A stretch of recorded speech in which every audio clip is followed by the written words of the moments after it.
Eelen daabboon asirratti bal'aasha'ee ture garuu warra keekii naan jedhaa jira waan ta'eef maaliif ibidda irratti hin hojjenne kan jedhu yaadni naa dhufee jira. Haaluma salphaa ta'een ibidda irratti keekii ajaa'ibaa tokko wajjin hojjenna jechuudha. Hordoftoota kiyya haga xumura viidiyoo kiyyaatti na waliin tura akka gootan jalqaba haga dhumaa asirratti ilaala.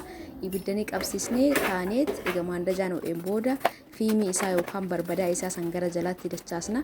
Walakkaa isaa immoo distii gubbaarratti akkanatti harree jechuudha. Akka daabboo gizee eelee ibiddaa sanarratti godhanti. Jalalleen kunoo ibidda harree jirra. Distii keessa maaltu jira? Liqii keekiitu jira jechuudha. Egaa si haaluma salphaa ta'een bilchaatee kan ba'u ta'a. Egaa warri akkanatti gootan silaafuu ni gootan ni beektan. Warri mootu eelee daabboo hin qabu yookaan immootu wanni hin qabu jettaniitiin ofiin hin qabu jettanii hin yaaddahina. Haaluma salphaa ta'een ibidda irratti keekii ajaa'ibaa hojjechuu dandeettan jechuudha. Inumaayyuu ka ibidda irraa kun daran bareedaadha. Maashaallah tabaarakallah. Kun argaa jirtanii mire bilchaate moo hin bilchaate hin laalla jechuudha akkana goone. Keekiin amala isaa keessatti yoo bilchaate lixii akkasi qabatee ol isinii baalitii qal'aa wayii jechuudha. Warri beektanii. Anas na mudatee waan beekuuf eeleen jalaa tabalashaate. Wallaahi keekii ajaa'ibaati hordoftoota kiyya. Bakkuma dalagaatiin jirallee istoorii kiyya jira. Maashaallah jira. Kuni feestaalii asii argitan kun meeshaa namni ordarii godhatee erguuf qophii ta'ee lafa jiru qamisoota shiitaaf shaarbii naaf galatooma rabbi umrii isin haa dheeressu. Itti aansuun keekii kenna walumaan dhaqamnee ilaalla akkana dalagaan isin baay'ee akka jaaladheera haaluma salphaa ta'e. Aannan keenya illee danfifannee jirra. Fayyadamaashii bismillah. Haadhunnu fakkaatu kun olaalame ዋው ሶፍት የሆነ ኬክ ነው ወላሂ ላዚ እና በጣም ነው ራሴን ላድንቀው ራሴን አከናት ጀቹ ኤለን ጅራቱ ባቱ ኤለን ኪ ነገራ ተበላሽ ሄዶ ገርበት ፈሰማና ነው ይዩ ኦቭኒ ቢተድሞ ኤለ ዳቦ ቢተደሶ መዘደ ያዳጁ ኤለን ገበራ ባደቹ ከድሮን ቢታጀርሱ bismillah እና ኤለን እንግዲህ የተኔት waan dalagachuu barbaadan dalagachuu dhiisana mala garaagaraatiin fayyadamu dalagadhaan ninja wanta isin ajaa'ibu keekii nagatti tanaatu qarshii 200 gabaa irratti bismillah hagattiin tun jechuudha so haaluma salphaa ta'een kun baanee lolatti goone bifa lama dalagachuu dandeenya. ሰላምታሌ እንደገና ወርዶት ተኪያ አሰላሙ አለይኩም ወራህመቱላሂ ወበረካቱ ጅራጅርቱ ወርዶት ተሲምቦቱ ቡንዲ ከሰኑ አከም ጅርተን ፈያ ከሰን ያላመን ይሳናም ከሰን ለጋፊያን አከም ሲንጃ ነብር አከዳን ሳዳ አልহামዱሊላህ ኢስምብረስ በሬ ደከተ አብዲን ቀባ ኤጋ ከለቲ ማንገራ ደላጋ ደምነ ሱኳራ ገና ጎታ ከቲ ጎዴ አነ ብርጭቆ ቶክ ሃንቃቁ ፍሬ ለማ ዘይቲ ሀገ ቶክ ጀቹ አካ ቪዲዮን ያክሲን የገልፍ ደፈ ደፈ ዱበታ ጀራ ማለፍ ጀናን ቪዲዮ ላይ አሪፈቺ ሰጅራ ዋንተ ይፍ ጀልቀባ ጊዜ ወንቶ ተነበርባክሰን ስንት agarsiisu waan biraa haasaa jiru waan ta'eef akkanatti hadha jookitti dhawudha adeema dhugaa dubbachuuf egasii vaaneeloonni kanallee itti godha paawudarii kanallee itti godha itti aansuun qimamii daabboo kanas itti godha itti aansuun vaaneellaa fasaashii kanallee yookaan itti godha zeetii xiqqootti dabala itti aansuun xiqqoo si'oonni itti godhee jira ammallee kanatti dha jechuudha warroonni maashina onni itti illee dhaatu dandeettan kanatti maashina shunkurtii daakutti illee rakkoo hin qabu ammaan tan harcee haga takka yoo xiqqaate kubbaayyaa takkaaf hoy harcee ruubiin taatu wannan fayyadame dhugaa dubbachuuf akkana itti qicaa ammallee gis takkaan itti jim itti godhuu hin qabnu akkana itti qicaa sirriitti dhoofna jechuudha dhooftuun illee dha'uu danda'a dhooftuu kan dha'usan illee hin qaba garuu ani meeqoo jedheetumaan jookii juusaa kanatti yaalaa jira maashaallah akkana suuta nagni yabbatutti hin dhoofna jechuudha waan takka of keessatti hin hambisu akkanatti maashaallah ta'a egaa keekii jalqaba argitan san haaluma salphaa ta'een ibidda irratti hojjanna kun yookaan fakkaata amma saanii gorgaaddatti yookaan saanii gulbotti naqee diqqoo isiitti dabala harcee diqqoo isii akkini diqqoo na yaabbatu diqqoo hin qal'ate na fakkaate diqqoo isii baay'ee furdaa ta'uu hin qabu garma dedee bishaan ta'uu hin qabu kunis gaadha garuu diqqoo waan qirna jedheef waan qirna jedhe tokko hin dalagu beektanii uumama kiyya irratti kanaaf harcee diqqoo itti dabalee akkanatti dhooftu tanaan dhahee ta onni sanillee hin qaba garuu kanumaan dhaa salphaadha ammallee deebi'ee vaaneellaa itti godha hafuuraaf maashaallah amma yaabbatee jira qophii ta'ee jira jechuudha amma maal goonaree saanii kana bakka lamatti qoonnee lixii dhoofni kana tokko onni itti goona jechuudha halluu itti goona kunoo maashaallah tabarakallah akkanatti addaan qoodee jira egaa sagalee irratti isinii hidhaa jira yoo ariifataa isinitti haasa illee dhiifama viidiyoo hojii akka deemuu qabuu fi viidiyoon asitti hojjetu waan biraa ka hojjetaa jiroo ta'e yoo sagaleen kiyya irra dhufin gaarii miti itti aansuun kunoo halluu kana itti goona harceewwan kana jechuudha paawudarii kunoo kaakaa'oo kana itti goonee kaakaa'oo kana kurtan aannan diqqoo itti godhuu qabdan akka dafee isin olii fudhatu jechuudha egaa kaakaa'oo paawudarii kana itti godheen booda aannan diqqoo itti qiceera saniin booda kana sirriitti dhaha lixinnatti diqqaati natti fakkaata akka namatti olaalu haa ta'u anaaf gahaadha. Harceen kun yoo xiqqaate ruubii ogeette keekii ijee gootan ka harcee burcuqqoo takkattu gaha. Kunoo paatiraan tun immoo haarawaa har'aan tana siliin laalla jechuudha. Keekii wanta garaagaraa kana ijoollee hojjechuun natti tola. Namni kamuu hojjeta jedhee yaada ijoollee ofiitiif. Ofii keessaniif illee dhugaa dubbachuuf keekii agarsiiraa waa fayyadamtan akkaataa isin itti dalagan iyyuu hin beekamu. Mana keessanitti hangaruu waan ofii dalage tokko ofii kiyyaa waan dalagu tokko natti tola. Kanaafuu alaa deemtanii fayyadamuu dirqamaaf jechuudha. Mana keessan keessatti yoo sagantaalee qabaattan ofii keessaniif illee isin barbaachise haaluma salphaa ta'een godhachuu dandeettanii karaa aanaa isinitti agarsiisu kun immoo inumaa ibidda irratti godhachuu dandeettan jechuudha. Waa takka ooviniin eleen daabboon isin barbaachisu. Egaa zayitii jala dibeen booda akka adii kan itti naqaa diqqoo isinitti diqqaate garuu diqqoo osoo kanarra guddisee lixiin bareeda ture itti aansee halluu kanaa bareechu jidduu isaa akkanaa ta'uu barbaade halluun biraawuniin kun jechuudha. Diqqoo isii agartee natti diqqaate lixiini jalaan adii godhe jidduun biraawunii godhe gubbarraan immoo adii deebisuu barbaade yaadni kiyya akkasii. Zeebraa san godhuu hin barbaanne akkasitti illee godhuu dandeettanii hangaruu yaadni kiyya amma gara jalaatiin adii jidduudhaan biraawunii yookaan magaalaa kaakaa'oo kana gubbarraan immoo deebisee lixii adii godhuu barbaade. Haga tokko naa cufee jira homaan jedhu garuu gubbarraan godhuu heddu kun Allaa alami. Egaa haaluma salphaa ta'een akkanatti goonee raawwanna jechuudha. Ukkaatama baay'inaaf dhiqqeenna isin dalagdaniini anamma Allaa alami hin lakkaane garuu harcee biyyuu waan ta'u natti fakkaanne dhiqqoo irra buusaa wanni bileendiin wanni godhe waan ta'eef argaa turtan natti fakkaate. Harcee dhiqqoo fayyadame jechuudha. Egasii adii kanallee gubbarraan akkanatti deebisa. Akkuma isinitti mul'atu kanatti garuu dhiqqoo natti hanqate. Haa ta'uutii mootu akkasumatti waliin gaggaha jechuudha. Hordoftoota kiyyaa akkuma argartan kana dhiqqishuma isiin hanqate malee gahee jira jechuun hin danda'ama. Egaan akkanatti maashaallah meeshaa onni maankaa uumama qabu kana keessa itti waa xaragantuun baay'ee natti tolte agartanii akkanatti keekii wanna godhuu jibbu keessaa tokko meeshaa irratti kaafusanii wanni tun itti zayitiin dibantuun ibsatee keessaa xaraganiin tun natti tolteerti meeshaa bite keessa sanniin keessa jechuudha. Kun kana fakkaata amma kallattii maal ibidda keenya qabsiisna hordoftoota keenya wajjin eegala. Namni har'an dalagne immoo bor dalagaa laala cheek godhan isiniin jaa ibidda irratti keekii keenya akkanatti haala salphaa ta'een distii tokko bal'aan kan inni akkana keessa gadi taa'uu danda'u ni qopheeffattu distii keessa keettan akkanatti jechuudha. Distii homaa ittiin qiccan waa takka ittiin qiccanii distii keessa paatiraa san gootanii kurree itti qadaaddanii distiin kiyya kun guddaa waan ta'eef kurreen irraa ol fagaata tarii bilchina irratti na rakkisuu danda'a sa'aatii dheeraa na fudhatuu danda'a akka biraa akka bilchaatu immoo homaa shakkii hin qabu keekiin ibidda guddaa hin barbaadu ibidda lash irratti jechuudha. Eelee caalaa ndoom ibiddi ni bareechisa. Amma fakkeenyaaf eeleen gizi tokko haylii yoo qannasanii qabaate malee nama jalaa guba jechuudha osoo hin bilchaatiin garuu ibidda lashii kanarratti amma fakkeenyaaf wannan akkana godhe ibidda jalaa daaraa jalaa baase maandajaa gizee mara daaraa qullaa gootanii illee fayyadamtan ibidda dafee nama jalaa fixa garuu daaraan guutee ture keessaa baasee gara jalaatti deebise ibidda kana maaf akkana gootan jettanii wannan akkana godheefi maandajaan kun amma baay'ee ho'ee jira jechuudha. Keekiin immoo ni beektanii lixiin harceen isaa diqqoodha wantoota itti daddalagnu san malee baay'ee sisii waan ta'eef ho'iinsi maandajaa kun ni bilcheessa jechuudha. Kanaafuu ibidda irraa gaffageessinee gara jalaatiin nadhaa ka gubbarraa kanatu diqqoo isii ibidda barbaachisa. Dhugaa dubbachuuf akkanatti irratti taree qofta hin bilchaatu ibidda muka illee diqqoo laalee irratti bubeessa jechuudha. Akkanatti ka jalaa rakkoo hin qabu maandajaan ho'aa waan ta'eef jalallee ibiddi jira durallee shaklaan waan dafee hin qurrineef keekii haguma santu bilcheessa jechuudha. Garuu jalalleen diqqoo ibidda barbadaa jala daballaa kun agartanii egaa quraan rabbo beesseen booda kana fakkaata jalatti illee diqqoo isii muka dabalee ture muka dhiqqishuu jechuudha. Muka isin jedhu gambaa itti gootan isin jalaa guba gubbarraan immoo haguma feetee itti gootan keessa lixiin keessa gadi fagoo jira waan ta'eef dhaqqabee hin gubu ho'uma saniin bilcheessa keekiin immoo ho'umaan bilchaata banneen laalla jechuudha. Ammaan tan hordoftoota kiyya egaa warri hagammaa laaltan laayikii tuquu hin dagatinaan isiniin jedha kunoo laala distiin afaan isaa ol banaa waan jiruuf kan dura ilaalee ture amma lammaffaa laaluu kiyyaa kaameraa duubaan laalee ture na jalaa baqassee hafuurri dhumarra gizee irraa fuudhuu natti hin tolle bilbila harkaan qabadhe kun distii irraan baasne garuu irraa banee jira. Waaw maashaallaan jettan hiree maal eegaa jirtan maashaallah tabaarakallaa jedhaa maloota garaagaraatiin waan barbaaddan mana keessan keessatti qopheeffadhaa itti shaashambaa jedhaan isiniin jaa yoo keekii isinitti hawwisiise manuma keessan keessatti haaluma salphaan maandajamarratti godhachuu dandeettaniin isiniin jaa.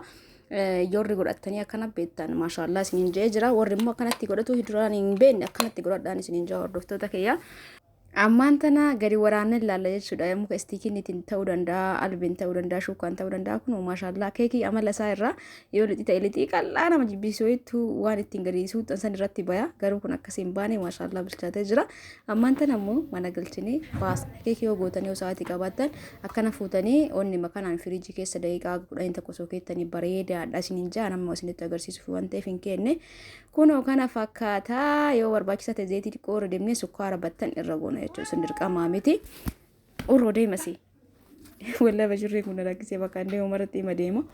Inni akkasiin jaa hordoftoota kiyyaa ammaan tana zayitii xiqqoo irra dibee egasii sukkaara battan irra godha jechuudha. Waaw saniin booda hedduu jaalattanii haala kanaan yaala garuu of eeggannoo ibidda gizee jalatti jimin go'ina ibidda barbadaa qofa jala jalaatiin baastanii yoo barbadaan sun isin diqqaate diqqoo muka takka lama jala keettan jechuudha. Gubbarraan immoo rakkina hin qabu maaliif lixii san biraan ga'u kurreen gubbarraan itti bobeessatan sun jedhu immoo bira gaa malee harka tokkoon bilbila qabee akkana gadi galabbatee isinitti agarsiisa diqqoo mataa goona gubbaa isaatii akka gadhiisu. Paatiraan jalqabaaf itti godhe paatira akkamii akka taatellee ilaallaa. Waaw maashaallah tabaarakallaa. እናንተ paatira ajaa'ibaati wallaahi. እና akkasii kunoo akkana ta'ee ba'ee jira. Inumaa ka ibiddaa kanatti irra bareeda irra dansaadha dhugaa dubbachuuf. Isinillee argaa jirtanii koomee. Bismillah. Maashaallah tabaarakallaa wallaahi. Paatiraan baay'ee takka bareedduudha. እናንተ eelee elektiriikii irra godhurra ibiddatti godhutu bareeda natti fakkaata. Wallaahi baay'ee bareeda ta'ee naa bahee jira. Inni kun ka gizee itti qicu gurraachi keessaa mul'ate. Waaw maashaallah paatiraa baay'ee takka bareeda jechuudha. Gatiin isii xiqqoo guddiidha malee keekii baay'ee karoogaa arfee dhiqishuu isaan qabaa ture. Ta duraanii suniin immoo osoo dura maalummaa meeshaa bitiin bita waan ta'eef orijinaalaa miti. Kun baay'ee furdaadha argame. Ibidda irratti goonee akka itti bareechise wallaahi laazim maashaallah tabaarakallaa bismillah jennee murraamma. እናንተ እንሻወደምን አኬኪ መነመ keessan keessatti eeleen hin jiru jettaniitiin inshaawadaminaan isin inja haala nama godhe kanaan gootanii dhandhamuu dandeettanii sagantaa feetaniif jechuudha. Wanni baay'ee dinqisiifadhe paatira wallahi. Inna waaw garaa isaa keessallee murre laallaa laayikii barbaachisa. Laayikii baay'ee barbaachisa. Maashaallah laala haga dhuma jechuudha kun argitanii waaw kuno sa'aatii garuu sa'aatii dheeraan itti fudhate sa'aatii meeqatti irra godhe sa'a 12 jechuudha. Garuu amma sa'aatii 2 kan keessaa naanti viidiyoo kan amma poosti gochuu barbaada. Yeroon argadhu ni dagadha. Viidiyoo gizee baay'ee poosti godha jedhe booda godha jedhe dhiisee dagadha jechuudha. Sawwan ta'eef hundi keessanuu laayik, sheer, sabskiraayib gochuu hin dagatina. Keekii akkana sooftii ta'e kana mana keessan keessatti qopheeffatanii fayyadamuu dandeettanii bilbila lafa kaa'ee addaan murii kan isinitti agarsiisu ta'a.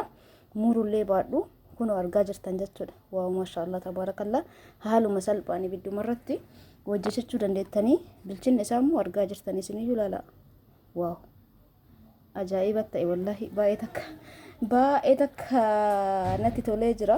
Keekii gizee mara hojjedhu caalaa wanni natti tolee tokkoffaa ibidda irratti godhe ibidda irratti akkana bahuun isaa immoo maashaallah isiniin jaalala. Wallaahi firfirka jedhe kana እና akkana gootanii fayyadamuu dandeettan isumatti agarsiisuu fi kan amma muraa jiru waaw keessi isaa laala. Firfir ka jedhe kana wallaahi maashaallah tabarakallah maashaallah jedha kun.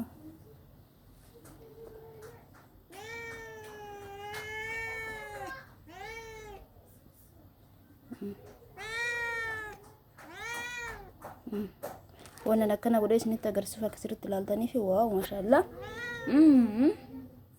Akkana isin jaa hordoftoota kiyya dhabnee walitti deebinaa akkana kaameraa garagalchee kanaaf hundi keessanuu haala kanaan godhaa garuu of eeggannoo isin barbaachisa. Ibidda gara jalaa san akkuma godhe isaanitti gootan jechuudha. Ibidda jala baay'istan isin jalaa gubuu danda'a. Paatiraa san namoonni barbaadan yoo abbaan carraa gizee isin jirtu isin ajajee isin fida. Waaw kanatti akkanatti maashaallah ka godhe kana baastee jirti. Kan garagalchee ture onlaan garagalaa marka tokko bira qabadhe kan mure kun kana fakkaata. Urroo bashireen keellee si jalaa jira. Waan mi'aawu akkuma nama filata jechuudha. Maashaallah jaalala waan mi'aawu ni jaalata akkuma namaatti jechuudha.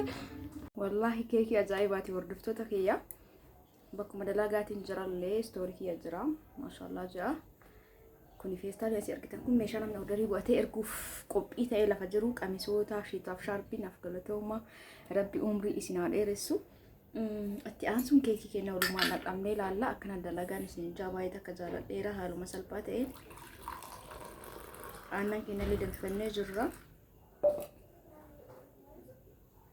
Maashaallah hin guunne beektanii hin guunne keekii waan sukkaara qabuuf aannan akka namatti danfisee yeroo takka jechuudha. Aannan illee yeroo takka fayyadamaa shi bismillah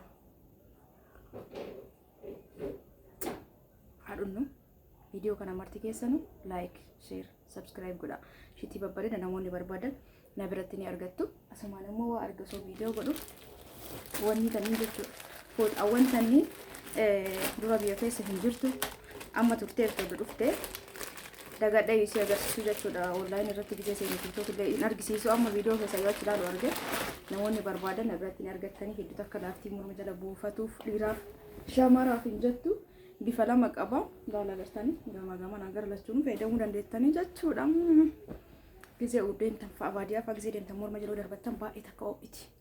Inna akkas isin ja'a hordoftoota kiyyaa keekii isinitti agarsiisee jira akkamitti addamu muruu narraa hin eegaman natti fakkaatu kun olaalame ዋው ሶፍት የሆነ ኬክ ነው ወላሂ ላዚ እና በጣም ነው ራሴን ላድንቀው ራሴን akkanatti jechuudha. Eelen jiraatu baatu eelen keenya jala tabalashee dhugarbatu fasumana nuyyuu oovini bitadhumoo eele daabboo bitadhu osoo majadhe yaadaa jiru eelen gabaarraa bade jechuudha ka duraan bitaa jiru sun bismillah anna eelen injiri jettaniiti waan dalagachuu barbaadan dalagachuu dhiisana mala garaagaraatiin fayyadamu dalagadhaan isin jaa wanta isin ajaa'ibu keekii nagatii tanaatu qarshii 200 gabaarratti bismillah hagattiin tun jechuudha. So haaluma salphaa ta'een kun baanee lolatti goone bifa lama dalagachuu dandeenya. Booda kana goone mana keenyatti ijoollee keenyaa ofii keenyaa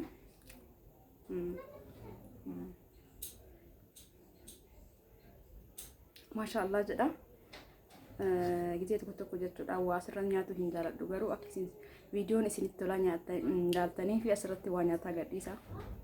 Isinillee shaayii ta'uu danda'a. Buna ta'uu danda'a yoo viidiyoon kiyya gadhiifamu dafaa buna qicadhaatiin buna san dhugaa na laalaashi.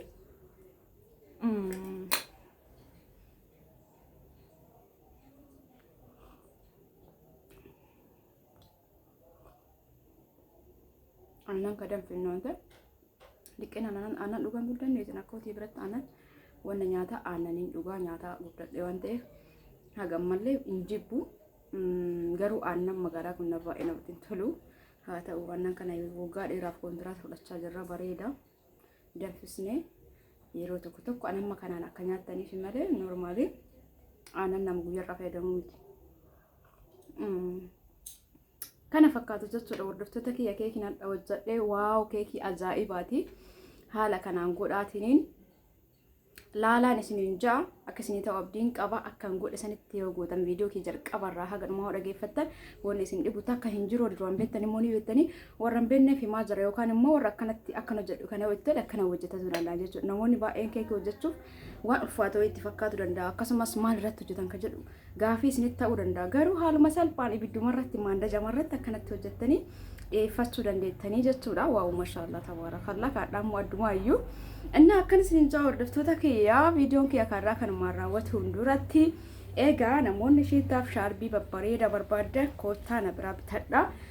Namoonni qamisii babbareedaa dhiyoo sanillee kaledhiin gadda gadhiisaa jiru baay'een kun feestaalitti rattabamee jira ka jirullee ni jira namni waan barbaadaa jiruuf ayyaanaaf ramadaanaaf namanaan jedhetu jira hin dhumata amunu ajaji jedhee warri birrii ergate jira kanaaf ajajaa jira kana amma fide kana caalallee bareeda yoo arge ankaa hin beektanii miree waan bareeda bira dabaruu hin danda'u ni fide jechuudha walitti isinii makee kanaaf haga barbaadanaa barreessa karaa wasaappiitiin koottaa egaa hijaaba babbareeda illee na biratti ni argattu ajajaan isinii fida hijaaba jechuudha qarshii 600 ka'ee haga qarshii 2500 jira isin ka barbaadan jechuu dandeettan. Egaa viidiyoon kiyya kaarraa kanumaan raawwateetti jira hordoftoota kiyya viidiyoo biraatiin hangolitti deebinutti inshaallah halkan keerii isiniif haa ta'u aanaafillee haa ta'u hamtoon isin argini sharreen immoo nun argini nu mara sharreen nuti deemtu mara rabbi karatti nurraa haa qabu hamtuu nuti deemtu hunda hamtuu nuti yaadamte hunda rabbiin nurraa haa kuffisuun isiniin ja'a. keerii mon dabarsin riskii bal'oo umrii dheertuu rabbiin nu haa kennu dura nu kenne alhamdulillah yoo fayyaa qabaattan yoo harkaa luka qabaattan ka harkaa luka hin qabne namni ol ka'uun isaa hawwii taate meeqa kamtu jira wallahi laaziim waan qabdanitti galateeffadha. Baay'ee takka keessan gammachuu qabaata jechuudha yoo isinii wanna isin cinqu tokko yoo hin jiraatin yoo imimmaan namaa isin irra hin jiraatin yoo nama boochistanii hin qabaanne ta'e waanuma qabdanitti gammaddan jechuudha. Namni waan qabutti hin gammanne nama hinaahu nama waan dhufii dhiisee waan nama laalaa ol waan akkasii rabbi nu jala haa dhossu fayyaa isinii haa kennu nuuf hundaafuu fayyaa nuuf haa kennu yaada muraada keenya rabbiin nu haa ga'u isiniin ja'a aamiin jedha. Egaa kaarraa kanuma raawwateetti jira hordoftoota keenya viidiyoo biraatiin wal argina inshaallah hangasittuu halkan kun halkan keerii numaraaf waa ta'u isin jaaladha isin kabaja bakkuma jirtanitti fayyaa keessanaa tura. Bye bye.